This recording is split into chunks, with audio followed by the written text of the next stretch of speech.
I'm Morgan Bennett, 29, daughter of the late Richard Bennett who founded Bennett Technologies. Today was supposed to be my chance to save Dad's legacy at this emergency board meeting. Instead, I'm standing outside the boardroom door, face to face with my stepbrother Brandon's smug expression. "Sorry, this is for shareholders only," he sneered, blocking my path. I smiled and pulled out my phone. Perfect timing to announce who really owns this company. If you're enjoying this story so far, I'd love to know where you're watching from. Hit that like button, subscribe to the channel, and let's dive into how I turned the tables on my scheming stepfamily. My father, Richard Bennett, was a brilliant man who built Bennett Technologies from nothing but an idea and $10,000 borrowed from his college roommate. I grew up watching him transform that small software startup into a $200 million company that revolutionized financial security systems. My childhood memories are filled with weekend visits to his office, where I'd sit on his lap as he explained complex business concepts in ways my young mind could grasp.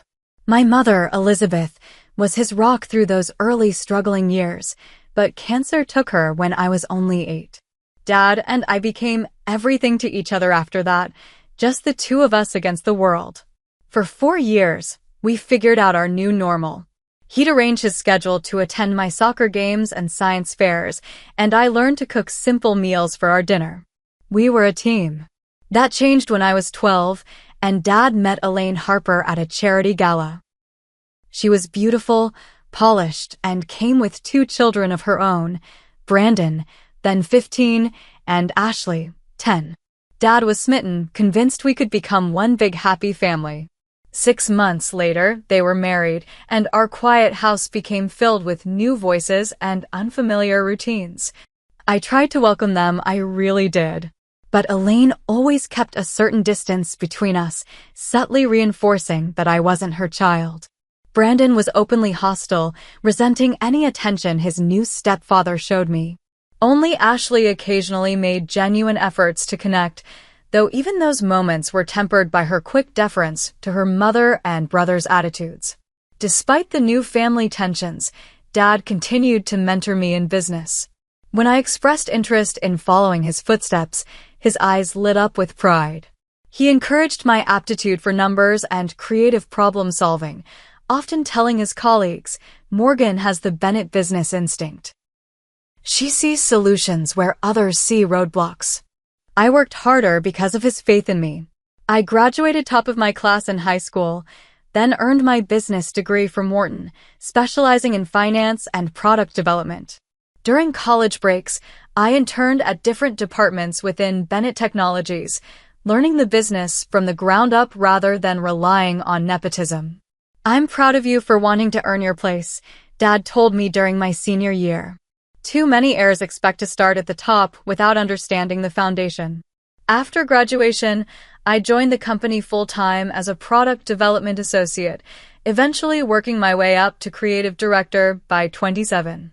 Dad never showed me preferential treatment in the office. If anything, he was tougher on me than other employees. But during our private dinner conversations, he would share his vision for the company's future, always with me clearly in it. Someday, he'd say, swirling his scotch thoughtfully, "This will all be in good hands." I've made sure of it. I assumed he meant my hands. I should have asked for clarification. 8 months ago, Dad suffered a massive heart attack in the middle of a board meeting. He was gone before the ambulance even arrived. The shock nearly destroyed me. One moment he was a vibrant 62-year-old with no health concerns. The next he was just gone. The reading of the will a week after the funeral felt like a second death. Elaine received 40% of the company shares. Brandon got 15%, Ashley 10%.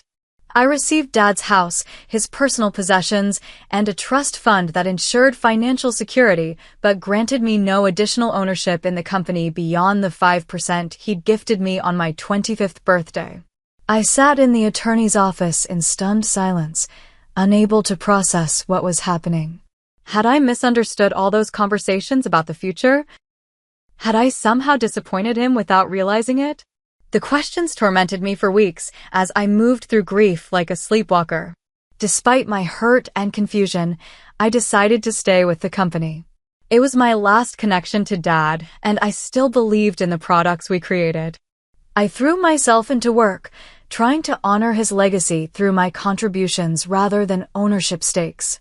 But the dynamic at Bennett Technologies shifted immediately after the will was read.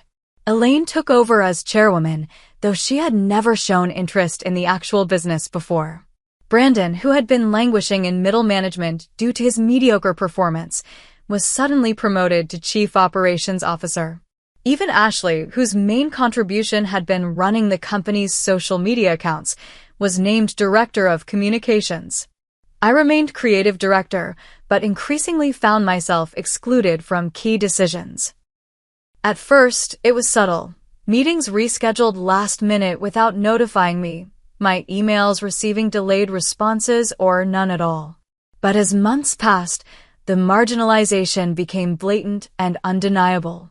"We're streamlining the decision-making process," Elaine explained coolly when I confronted her about being removed from the product development committee I had previously chaired. "Too many cooks spoil the broth, don't you think?" I could almost hear Dad's voice in my head telling me to be strategic, to pick my battles wisely. So I swallowed my frustration and focused on what I could control. I still had allies in the company and my own department to lead. I would prove my value through results, not complaints. But as weeks turned into months, it became increasingly clear that my stepfamily wasn't just sidelining me. They were systematically dismantling my father's vision for Bennett Technologies, piece by piece. By the 6-month mark after Dad's death, coming to work felt like walking into enemy territory.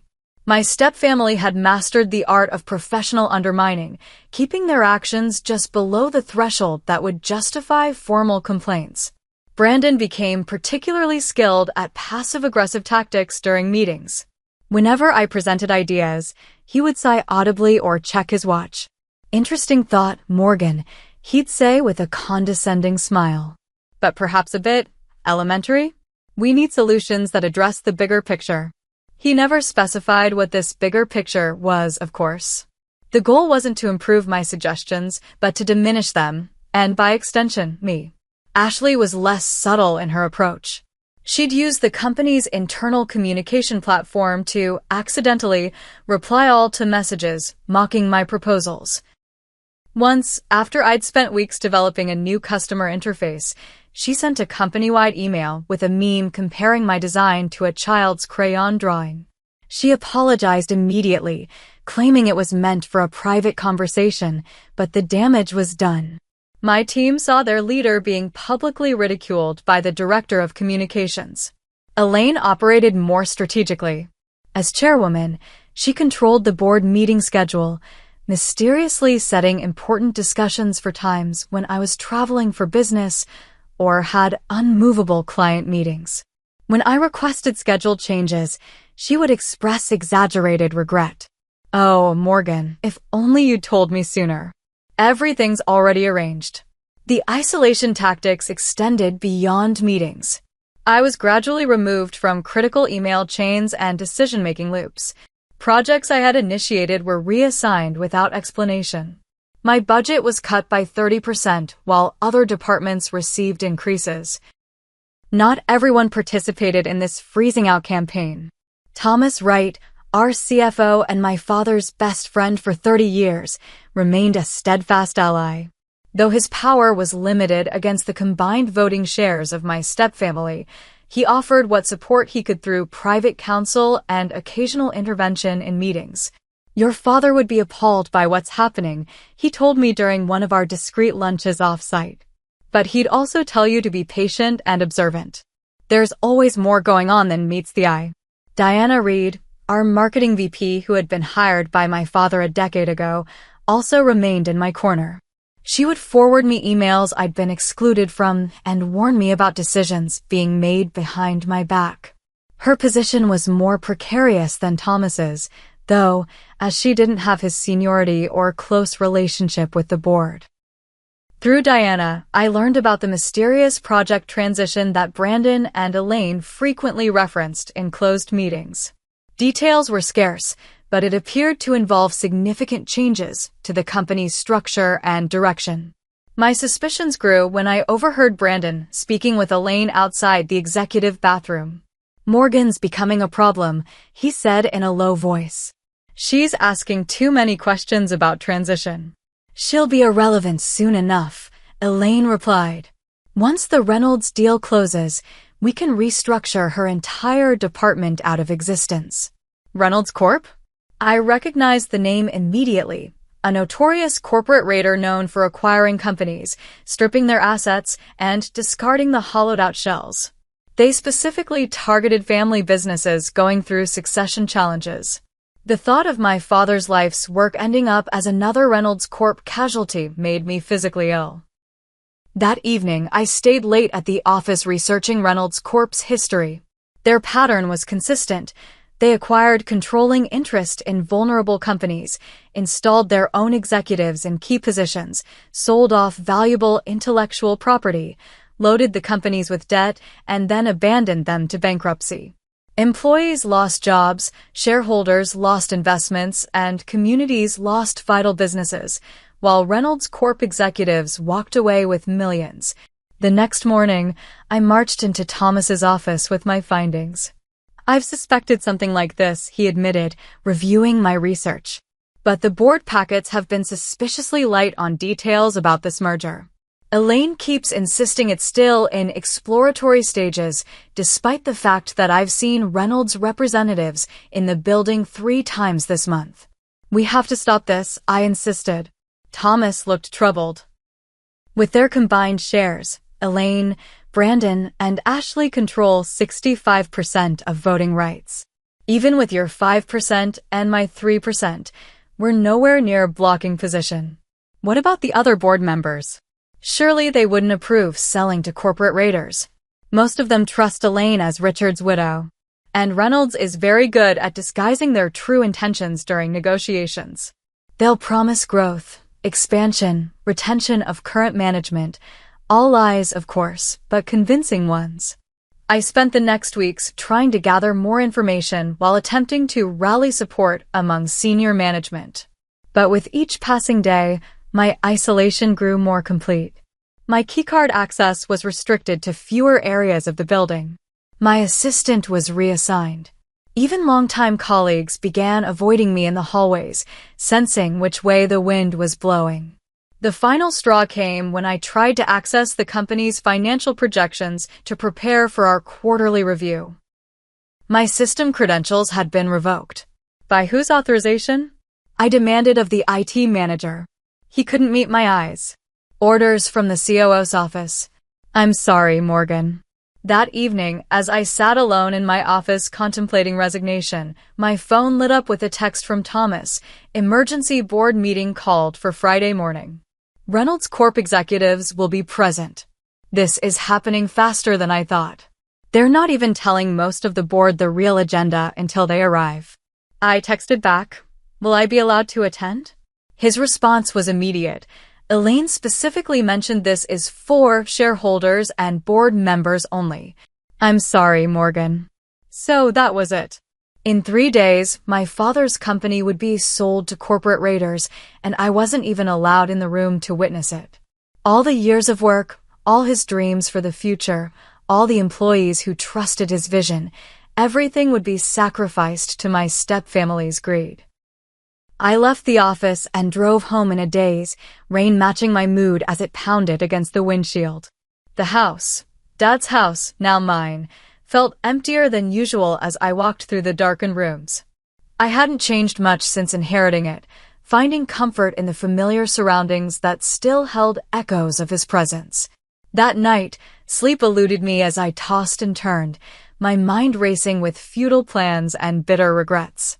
In the darkness of 3 a.m., a terrible clarity washed over me. I had failed my father. Failed to protect what he'd built. Failed to see the danger until it was too late. Unless there was something I was still missing. The next morning, exhausted from lack of sleep but driven by a new determination, I called in sick to work for the first time in my career. I needed time to think, away from the hostile environment the office had become. As I wandered through my father's house, my house now, I realized there was one space I had been avoiding since his death, his home office. The door creaked as I pushed it open, disturbing dust motes that danced in the morning sunlight. Everything remained exactly as he had left it that last morning, papers neatly stacked, his favorite fountain pen placed precisely parallel to his leather desk blotter, the worn leather chair pushed in at the perfect angle. In the months since the funeral, I hadn't had the heart to sort through these remnants of his daily life. I sat in his chair, running my fingers along the smooth mahogany desktop where he'd worked late into so many nights. What would he do in my position? He never would have let things deteriorate to this point, a voice in my head criticized. But another, kinder voice reminded me that he'd faced his own business crises and had always found unexpected solutions. Look deeper, he used to tell me during our problem-solving sessions. The answer is rarely on the surface. The antique desk had been in our family for 3 generations, a massive piece with dozens of small drawers and compartments. My father had loved its craftsmanship and history. I began opening drawers methodically, not sure what I was looking for but needing to connect with his thought process somehow. Most contained what you'd expect: office supplies, file folders, business cards. But when I pulled out the bottom right drawer, something felt off. The drawer seemed shallower than it should be, given the desk's dimensions. I removed everything, then pressed against the wooden bottom, remembering how Dad had once shown me that old furniture often contained hidden compartments. With a soft click, a false bottom released, revealing a slim space underneath. Inside lay a single cream-colored envelope with my name written in my father's distinctive handwriting. Below my name were instructions, to be opened on the day they tried to take everything from you. My hands trembled as I broke the seal and unfolded the letter inside. My dearest Morgan, it began, and I could almost hear his voice reading the words. If you're reading this, then my fears have been realized, and Elaine and her children have revealed their true intentions toward you and the company. I had hoped that time might foster genuine family bonds, but I've watched how they interact with you when they think no one is observing. Their kindness is performative, their interest in your ideas dismissive. I've seen similar patterns in their other relationships and business dealings. While I've always tried to see the best in people, I'm not naive. The prenuptial agreement I signed with Elaine protected my existing assets, but required provision for her and her children in my will. What appears to be happening now is exactly what I prepared for. Morgan, you are the true heir to Bennett Technologies, not just in blood, but in spirit and capability. You understand that a company is more than balance sheets and profit margins. It's people, ideas, and purpose. That's why I've arranged for you to inherit what matters most: control. Contact Lawrence Geller at Geller & Associates immediately. He holds documents establishing a blind trust that owns 51% of Bennett Technologies' voting shares. You are the sole beneficiary of this trust, with full control activated upon delivery of this letter to Geller. I structured ownership this way for 2 reasons. First, to protect the company from exactly the situation you're facing now. Second, and more importantly, to give you time to grow into leadership through your own merit, not through inheritance. I've watched you excel in every challenge, seen your dedication to our employees, and your brilliant innovations. You've more than proven yourself ready. Remember what I've always told you: true ownership isn't about legal documents, it's about vision, responsibility, and heart. You've always owned Bennett Technologies in the ways that truly matter. Now it's time to make it official. With all my love and confidence. Dad. I read the letter 3 times, tears streaming down my face, tears of relief, of vindication, of grief for the father who had protected me even beyond death. He had known. He had seen through their facade and prepared for this moment. My hand still shaking, I called Lawrence Geller's office, only to be told he was in court all day. I left an urgent message, then paced the house, the letter clutched in my hand, alternating between elation and anxiety. What if there was some legal loophole? What if the trust wasn't properly established? What if it was too late to stop the Reynolds deal? At 7:30 that evening, my phone rang with an unknown number. Morgan? Lawrence Geller here. Just got your message. Given what you've described, I think we should meet tonight rather than waiting until morning. Can you come to my home? This isn't something we should discuss over the phone. An hour later, I was sitting in Geller's booklined study as he unlocked a safe hidden behind a painting, apparently a popular storage solution among the men in my life. He removed a thick folder stamped Bennett Trust and placed it on the desk between us. Your father established this trust 5 years ago, Geller explained, opening the folder. He transferred 51% of his shares into it, with explicit instructions regarding succession. The arrangement was completely legal, but intentionally kept confidential. Why didn't you tell me about this after he died? I asked. The terms were specific. You were to be informed only when you presented his letter, or if certain triggering events occurred, such as an attempt to sell the company without proper board review procedures. He slid several documents toward me. These establish your controlling interest, effective immediately upon your signature. And the emergency board meeting scheduled for Friday? With these documents filed first thing tomorrow morning, you'll not only be allowed to attend, you'll be able to control the outcome. He gave me a rare smile. Richard spoke of you often, Morgan. He had absolute faith in your ability to lead Bennett Technologies. He just wanted you to have the chance to establish yourself on your own merits first. As I signed the documents, I felt the weight of responsibility settling onto my shoulders. This wasn't just about thwarting my stepfamily's schemes or saving the company from Reynolds Corporation. This was about honoring my father's legacy by leading with the same integrity and vision he had demonstrated. There's one more thing, Geller said, handing me a final document. Your father recorded a video statement to be played to the board if this situation arose. The digital file is stored securely with my firm.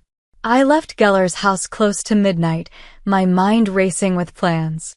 I had less than 36 hours to prepare for the most important confrontation of my life. But for the first time since my father's death, I felt his presence not just as a memory, but as a guiding force, still looking out for me, still believing in me. And I wasn't going to let him down. I barely slept that night, my mind cycling through scenarios and strategies. By dawn, I was at my kitchen table with a fresh pot of coffee and a legal pad, mapping out my approach. This wouldn't be as simple as walking into the board meeting and declaring ownership. I needed evidence, allies, and irrefutable proof of what my stepfamily had been planning. My first call was to Thomas Wright. I need to see you before work. It's urgent. We met at a quiet diner far from the office, where I slid Geller's documentation across the table. Thomas read through the papers, his eyebrows climbing higher with each page. Richard, you magnificent bastard, he finally murmured, looking up at me with a grin. He outplayed them all. Did you know about this? No, but I'm not surprised. Your father was always 10 steps ahead. He tapped the documents thoughtfully. This changes everything, but we need to be strategic. If Elaine gets wind of this before the meeting, she'll try to find some way to block you. That's why I need your help. And Diana's. After breakfast, I called Diana and asked her to meet us at Thomas's house during lunch.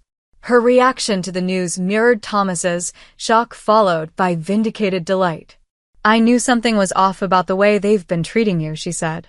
Richard would never have left you powerless in the company. With my 2 strongest allies on board, we divided responsibilities.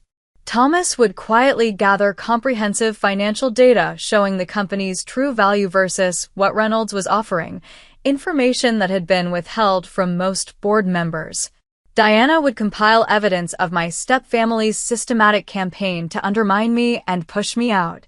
My task was perhaps the most difficult. I needed to understand exactly what the Reynolds Corp deal entailed and how it would harm Bennett Technologies. I need access to the merger documents, I told them. Diana grimaced. Those are being kept under extreme secrecy. Even I haven't seen them. But I think I know who has, Thomas said. Zachary Miller in IT set up the secure server where they're stored. He's always been loyal to your father. Zachary had joined the company as an intern during my father's early days and had risen to head our cybersecurity division. He taught me to code when I was in high school, patiently explaining concepts until they clicked. If anyone would help me access restricted documents without raising alarms, it would be him. I found Zachary in his usual spot, the company cafeteria at 2:30 p.m., long after the lunch rush, enjoying a late sandwich while reading science fiction on his tablet. Mind if I join you? I asked, sliding into the seat across from him before he could answer. His eyes darted nervously around the nearly empty cafeteria. Morgan, I'm not sure that's a good idea. Brandon's been explicit about limiting contact with you. That's actually why I'm here. I kept my voice low. I know they've been hiding things from me, Zach. Important things about the future of Dad's company. I can't discuss. Did you know they're selling to Reynolds Corp? His sandwich stopped halfway to his mouth. How did you? I have my sources. What you may not know is Reynolds' history of destroying the companies they acquire. This isn't a merger, Zach. It's a corporate execution. I showed him articles about Reynolds' previous acquisitions on my phone, the layoffs, the asset stripping, the bankruptcies that followed. Your department would be among the first cut, I told him. Reynolds outsources all IT functions to reduce costs. I could see the conflict in his expression. What do you want from me, Morgan? I need to see the merger documents. The real ones, not whatever sanitized version they're showing the board. He hesitated, then sighed. I could lose my job. You'll definitely lose your job if Reynolds takes over. That night, after most employees had left, Zachary gave me access to a secure terminal in a rarely used server room. You have 2 hours before the system logs maintenance is complete, he warned. After that, the access records will update automatically. What I found in those files confirmed my worst fears. The merger was actually a complete acquisition with a 3-phase implementation plan. Phase 1 maintained the appearance of Bennett Technologies as a separate entity while transferring intellectual property rights to Reynolds subsidiaries. Phase 2 replaced key personnel, including every member of my creative team, with Reynolds employees. Phase 3 dissolved the original company structure entirely, moving any remaining valuable assets to Reynolds and discarding the shell. Most shocking were the personal side agreements. Elaine would receive a $5 million consulting fee for facilitating the deal. Brandon was guaranteed a senior VP position at Reynolds with a substantial salary increase. Even Ashley had negotiated a settlement. She would retain exclusive rights to the company's social media properties and client lists, which she could then sell to competitors. I downloaded everything to an encrypted drive, my anger growing with each document. This wasn't just business. This was betrayal of everything my father had built and everyone who had helped him build it. The next morning, I met with Lawrence Geller to review all the evidence we had gathered. This is more than enough to block the merger, he confirmed. The board has a fiduciary responsibility to shareholders that these side deals clearly violate. What about my stepfamily? Can they be removed from their positions? With your controlling interest, yes, but I'd advise caution. Moving too aggressively could create legal complications. Let's focus first on stopping the Reynolds deal and establishing your control. Leadership changes can follow in due course. We spent hours preparing formal documents asserting my ownership and objecting to the merger. Geller coached me on the legal terminology I would need to use and the specific procedures for calling votes. As evening approached, doubt began creeping in. Despite all our preparation, I would be facing my stepfamily alone in that boardroom. The same people who had systematically undermined and excluded me for months. People who believed they were about to secure a massive payday at the expense of the company. What if they refused to acknowledge the trust documents? I asked Geller. What if they found some legal maneuver to block me? That's why I'll be accompanying you tomorrow, he said firmly. Your father paid me very well to ensure his wishes would be carried out. I don't intend to let him down. That night, alone in my father's house, I stood in his office holding the letter that had changed everything. Tomorrow would determine not just my future, but the future of hundreds of employees who depended on Bennett Technologies. My father had prepared me for this moment, but the final step was mine to take alone. I hope I'm ready, Dad, I whispered to the empty room. The silence that answered somehow felt like confirmation. Friday morning dawned clear and bright, a sharp contrast to the storm brewing inside me. I dressed with particular care. My father's favorite navy suit of mine, pearl earrings he had given me for my college graduation, hair pulled back in a sleek chignon that meant business. When I looked in the mirror, I saw not just myself, but glimpses of him, the determined set of the jaw, the clear-eyed focus that had intimidated countless negotiating partners. Game day, I told my reflection. Lawrence Geller met me in the lobby of Bennett Technologies headquarters at 8:30 a.m., looking every inch the high-powered attorney in his tailored suit and carrying a leather briefcase that probably cost more than my first car. Ready? He asked. As I'll ever be. The elevator ride to the executive floor felt interminable. When the doors finally opened, I spotted Thomas waiting near the boardroom, his expression carefully neutral in case of watching eyes. They're all inside, he murmured as we approached. Reynolds sent 3 executives. Elaine's been charming them for the past 15 minutes. And the board members? Mostly confused. They were only told this morning that this is about a potential merger. The full details haven't been shared. At the boardroom door, I took a deep breath, nodded to Geller, and reached for the handle, only to find my way blocked by Brandon's imposing figure as he stepped outside. His eyes narrowed at the sight of me. Morgan, this is a surprise. Is it? I do still work here, but this meeting is restricted. Board members and shareholders only. His voice carried just enough volume to be heard by those inside, establishing his authority. I maintained a neutral expression despite the anger flaring inside me. I'm well aware of the meeting's purpose, Brandon. Then you understand why you're not invited. His smirk was subtle but unmistakable as he moved to physically block the doorway. Sorry, this is for shareholders only. The moment crystallized everything. The months of disrespect, the systematic exclusion, the plot to sell my father's legacy for personal gain. But instead of the rage I expected to feel, a strange calm settled over me. I had something Brandon didn't know about. Something that changed everything. I smiled and pulled out my phone. Perfect timing to announce who really owns this company. The confusion that flashed across his face was priceless. Before he could respond, Geller stepped forward, extending a business card. Lawrence Geller of Geller and Associates. I represent Ms. Bennett in her capacity as majority shareholder of Bennett Technologies through the Richard Bennett Trust. We're here for the board meeting. Brandon's face flushed red. What the hell are you talking about? There's no trust. I've seen the will. Perhaps you should check with your legal department, Geller replied smoothly. The documentation was filed with the SEC this morning.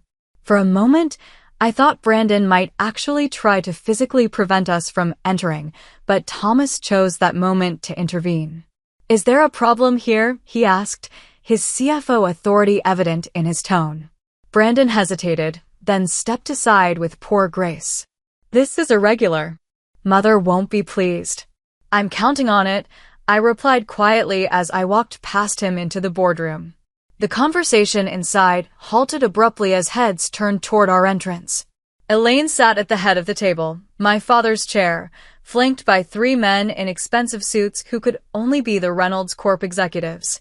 Ashley sat nearby, looking bored until she spotted me, her expression shifting to alarm. Morgan, Elaine said with artificial sweetness. This is a closed meeting, dear. Perhaps Brandon didn't make that clear. He did, I replied, remaining standing as Geller placed his briefcase on the table. But as it happens, I have every right to be here. One of the Reynolds executives checked his watch impatiently. Mrs. Bennett, perhaps we should reschedule if there are internal matters to address first? That won't be necessary, Mr. Reynolds, I interjected before Elaine could respond. In fact, your presence is quite timely, as there are some crucial facts about Bennett Technologies you should be aware of before discussions proceed any further. Morgan, that's enough. Elaine's voice lost its honeyed tone. You're interrupting an important business meeting. Security will escort you out if necessary. Geller chose that moment to intervene, distributing folders to each person at the table. Before anyone calls security, I suggest you review these documents. They establish Ms. Morgan Bennett as the controlling shareholder of Bennett Technologies through the Richard Bennett Trust, which holds 51% of all voting shares. The room erupted in confused murmurs as board members opened the folders. Elaine snatched hers up, flipping through pages with increasing agitation. This is impossible, she finally declared. Richard left me 40% of the company. I have the will. The will distributed only 49% of the company's shares, Geller explained calmly. The majority interest was already held in trust, with specific instructions regarding succession. While the board members digested this information, I walked to the center of the room, commanding attention in a way I'd seen my father do countless times. My father, Richard Bennett, established this trust 5 years ago to ensure the company's long-term stability and success. He appointed me as beneficiary not just because I'm his daughter, but because I share his vision for what Bennett Technologies can and should be. I removed my father's letter from my portfolio and held it up. I'd like to read you part of a letter he left for me, to be opened, in his words, on the day they try to take everything from you. The room fell silent as I read the most relevant passage. Morgan, you are the true heir to Bennett Technologies, not just in blood, but in spirit and capability. You understand that a company is more than balance sheets and profit margins. It's people, ideas, and purpose. Lowering the letter, I turned to the Reynolds executives. Gentlemen, I apologize for the confusion, but there will be no merger today or any day while I hold controlling interest in this company. The lead executive, Arthur Reynolds himself, I now realized, leaned forward with the practiced calm of someone accustomed to corporate drama. Ms. Bennett, while this is certainly unexpected, perhaps we should discuss the benefits our proposal offers before dismissing it entirely. I'm well aware of the benefits, Mr. Reynolds, I replied, nodding to Thomas, who distributed our own folders containing the evidence we'd gathered. These documents detail the true nature of your acquisition plan, including the asset stripping, layoffs, and eventual dissolution of Bennett Technologies planned for the next 18 months. Board members began murmuring in alarm as they reviewed the material. I've also included information about the personal side agreements negotiated by Elaine, Brandon, and Ashley Bennett, I continued, watching my stepmother's face drain of color. Agreements that directly conflict with their fiduciary duty to shareholders and the company. This is outrageous. Elaine surged to her feet. These documents were obtained illegally. They're confidential business discussions. Actually, Thomas interjected, as CFO, I should have been included in all financial discussions regarding potential mergers. The fact that I wasn't raises serious governance concerns. Brandon, who had been uncharacteristically quiet, suddenly slammed his fist on the table. This is a trick.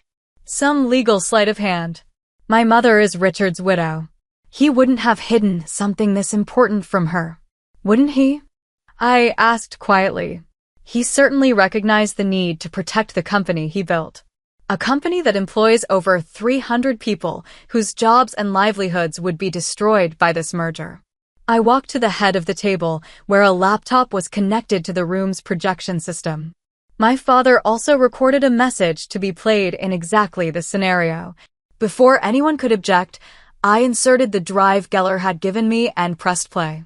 My father's face appeared on the screen, recorded in this very boardroom. Seeing him again, alive, strong, determined, sent a jolt through me. "If you're watching this," he began, "then the trust has been activated and Morgan has assumed her rightful position as majority shareholder. I established this arrangement not out of distrust, but out of prudence and love, for my daughter, for this company, and for everyone who has helped build it."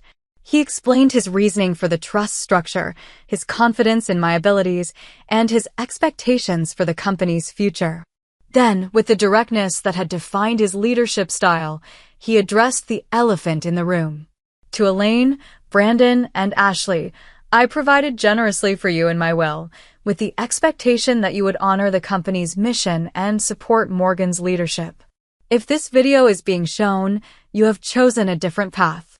That is your right, but it cannot and will not supersede my decision regarding succession. Morgan controls Bennett Technologies now. I suggest you find a way to work together, for everyone's benefit." The video ended, leaving a heavy silence in its wake. Elaine stared at the blank screen, her composed facade cracking to reveal genuine shock. It occurred to me that perhaps she truly hadn't known about the trust, that my father had recognized something in her character that I had been too young and too eager for family to see. Arthur Reynolds was the first to recover, closing his folder and signaling to his colleagues. "It appears we've been misled about the decision-making authority at Bennett Technologies. Under the circumstances, we'll withdraw our proposal." "A wise decision," I replied, though I suspect the board would have rejected it anyway, now that they understand its true implications. As the Reynolds team gathered their materials to leave, I turned to address the board formally. "I move that we reject any merger or acquisition discussions with Reynolds Corporation and reaffirm Bennett Technologies' status as an independent entity." Thomas immediately seconded the motion. "As controlling shareholder," I continued, "I call for a vote." The result was unanimous, with even my stepfamily abstaining rather than voting against. A small victory of reason, if not reconciliation.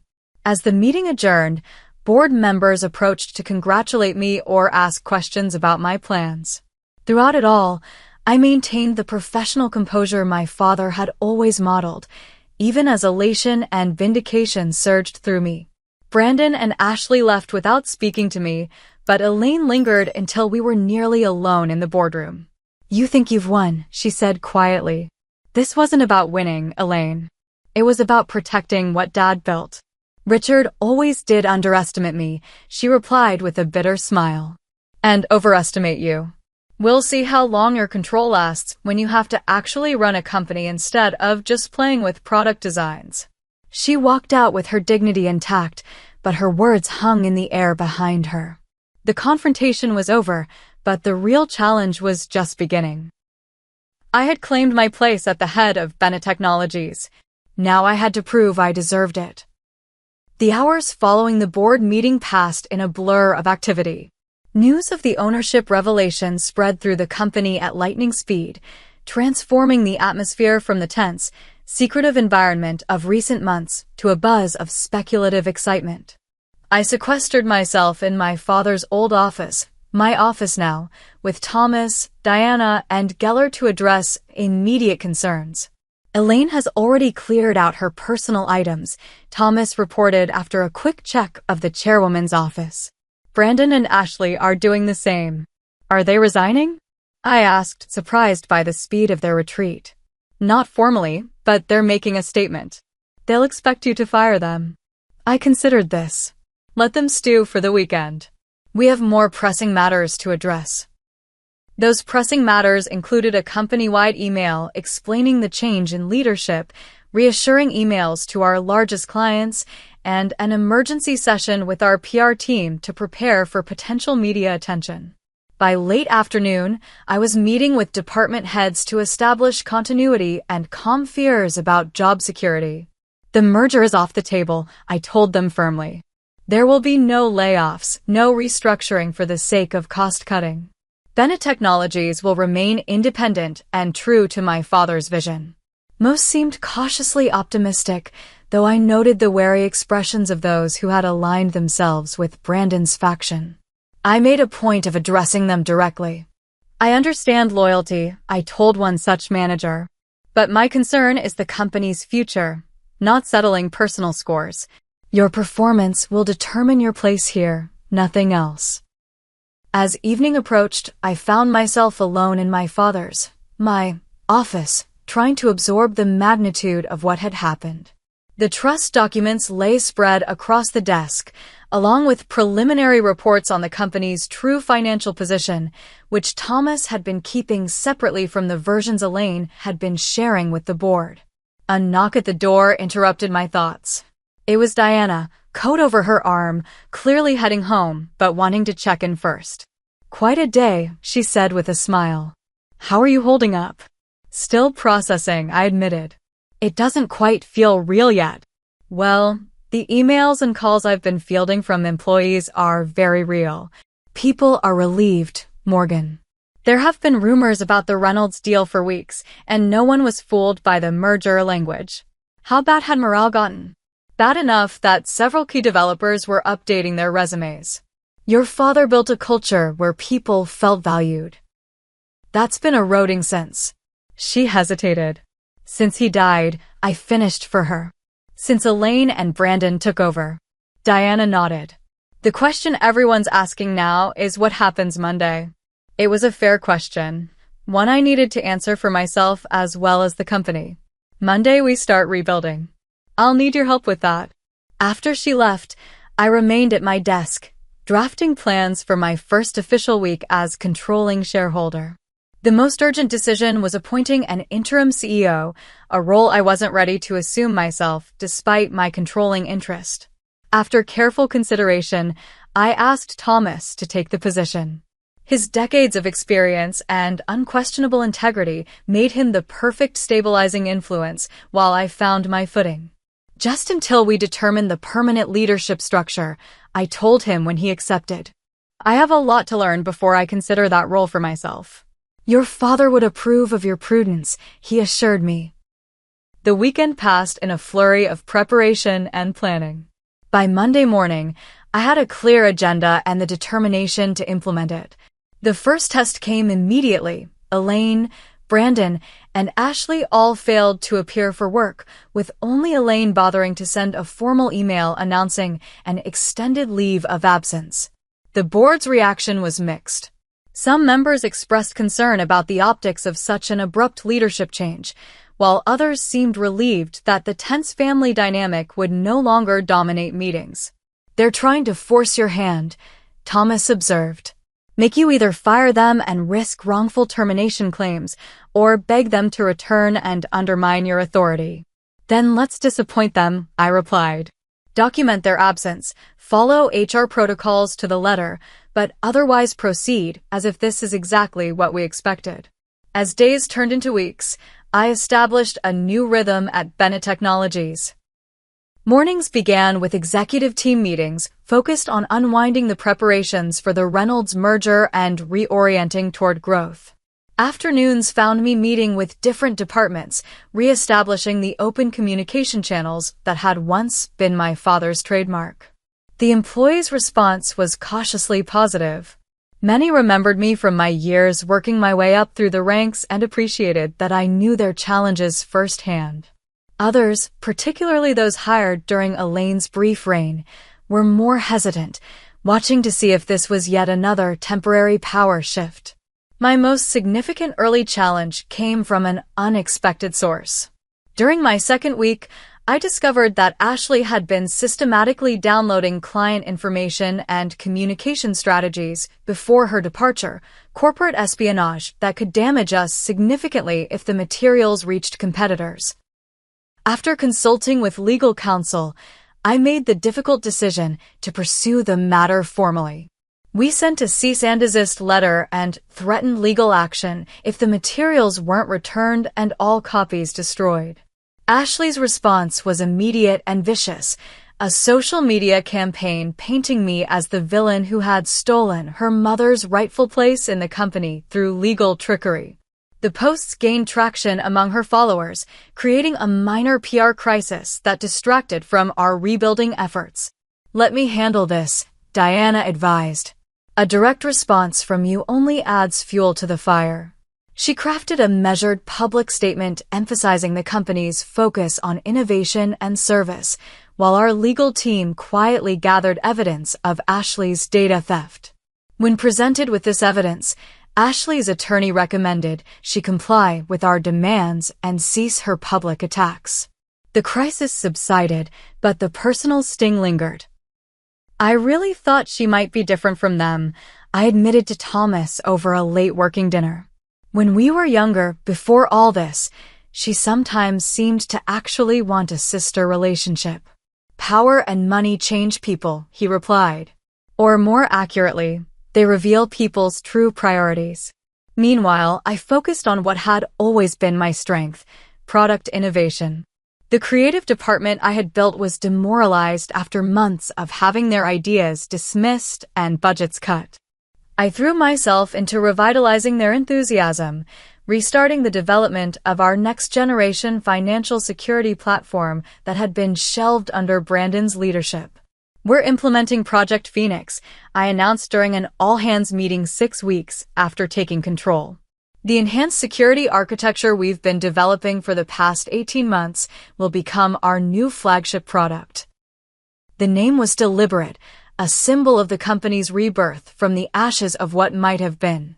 The project had been my passion before my father's death, combining breakthrough encryption technology with user-friendly interfaces that had the potential to revolutionize how small and medium businesses protected their financial data. Brandon had dismissed it as too ambitious and not market-ready, redirecting resources to more incremental improvements that would be easier to package in the Reynolds sale.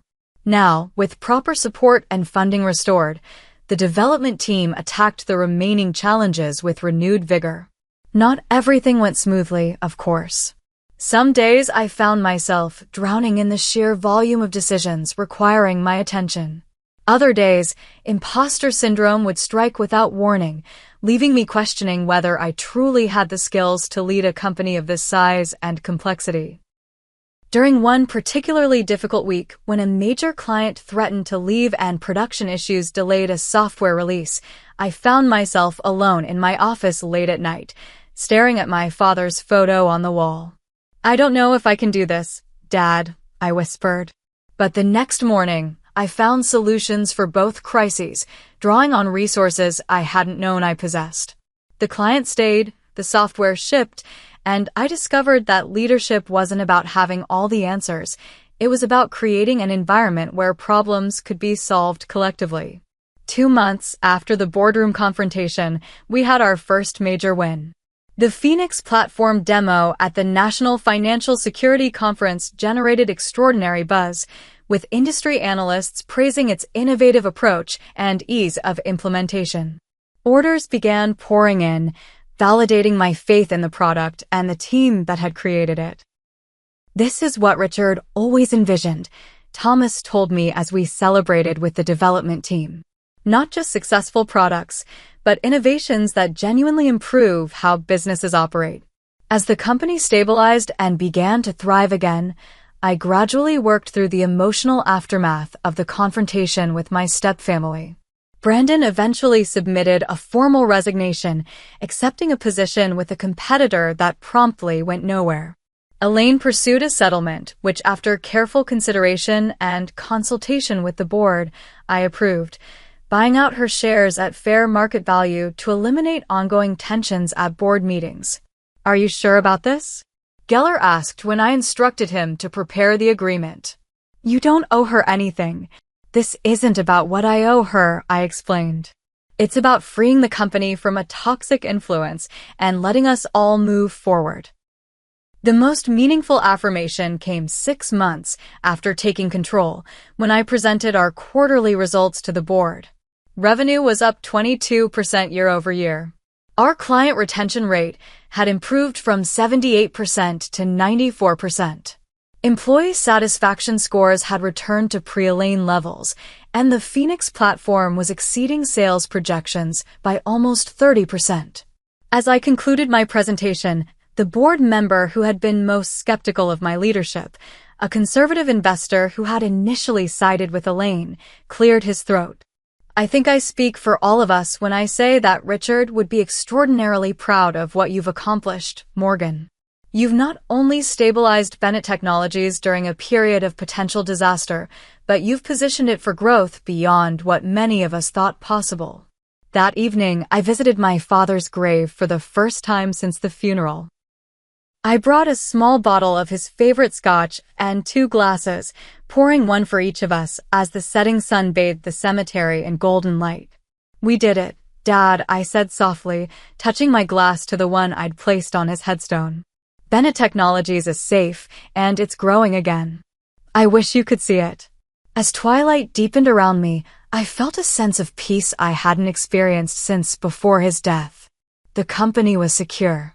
The employees were protected. His legacy would continue. And I had finally found my own place within that legacy, not just as Richard Bennett's daughter, but as a leader in my own right. A full year after the boardroom confrontation that changed everything, I stood at the podium during our annual company celebration, looking out at the faces of the Bennett Technologies family. Some were familiar from my childhood visits to Dad's office. Others had joined during my own leadership. All were now part of a thriving enterprise that had not just survived a near disaster, but emerged stronger for the experience. When my father founded this company 27 years ago, he had a simple but powerful vision to create technology that made people's lives better within a company where people were valued for their contributions rather than their titles. Today, we're not just honoring that vision, we're expanding it. The past 6 months had brought steady growth and innovation. The Phoenix platform had become the industry standard for financial security, earning prestigious awards and driving record profits. We had opened a new development center, created 43 new jobs, and implemented the employee profit-sharing program my father had always talked about but never quite finalized. After my speech, as employees and their families enjoyed the celebration, Thomas approached with a glass of champagne. Richard would have loved this, he said, nodding toward the crowded room. The company's strong, the future bright, and his daughter at the helm. Everything he wanted. Almost everything, I replied. There's still the family aspect. Despite the professional success, my relationship with my stepfamily remained complicated. After the initial confrontation and legal settlements, we had maintained a cool distance. But recently, I had begun considering whether perpetual estrangement was truly the best outcome. 2 weeks after the company celebration, I took a step that surprised even myself. I invited Elaine to lunch. We met at a neutral location, an upscale restaurant halfway between her new home and the office. The initial awkwardness was palpable as we exchanged stilted pleasantries and ordered our meals. Finally, I addressed the elephant in the room. I didn't ask you here to rehash the past, Elaine. What happened, happened. But I've been thinking about what Dad would want now, and I don't think it's this ongoing Cold War. She studied me with a calculating gaze I remembered well. What exactly are you proposing, Morgan? Not a business arrangement. Not a pretense of mother-daughter bonding. Just peace. An acknowledgement that we're connected through Dad, whether we like it or not. And Brandon and Ashley?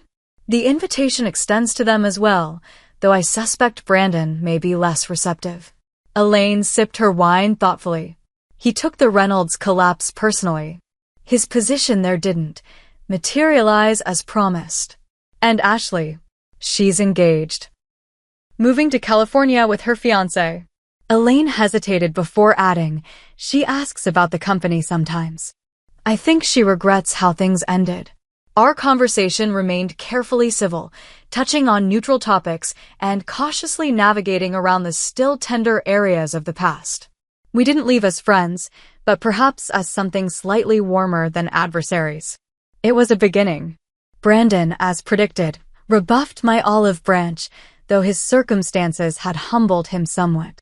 The competitor that hired him had downsized his department 6 months later, and he was now working for a much smaller firm with considerably less prestige.